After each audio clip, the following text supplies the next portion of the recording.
தேவன் அனுமதிக்கிற சோதனை இருக்கிறது, அதுதான் விசுவாச பரீட்சை. கர்த்தர் எல்லாரையும் சோதிப்பாரான்னு கேட்டால் எல்லாரையும் சோதிக்க மாட்டார். ஆனால் யாரை மிகவும் நேசித்து யாரை தேவன் சேர்த்து கொள்ள சித்தமாக இருக்கிறாரோ அவர்களை தேவன் பரீட்சிக்கிறார்.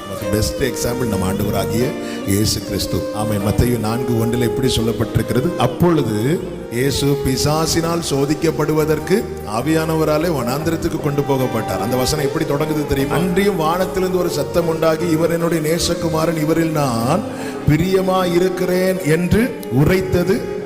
அப்பொழுது இயேசு கிறிஸ்து சோதிக்கப்படுவதற்கு சற்று முன்பாக வானத்திலிருந்து ஒரு சத்தம் வந்தது. என்ன சத்தம்னா, எனக்கு இவரை பிடிக்கல, அதனால நான் இவரை சோதிக்க போறேன். இல்ல, எனக்கு இவரை ரொம்ப பிடிச்சிருக்குது. ஆமென். தேவன் ஒரு பரீட்சையை வாழ்க்கையில் அனுமதிக்கிறார் என்றால் புரிந்து கொள்ளுங்கள், அது வருவதற்கு முன்னமே பரலோகத்திலிருந்து ஒரு சத்தம் வந்திருக்கிறது. இவர் என்னுடைய நேசகுமாரன், இவரில் நான் பிரியமாயிருக்கிறேன்.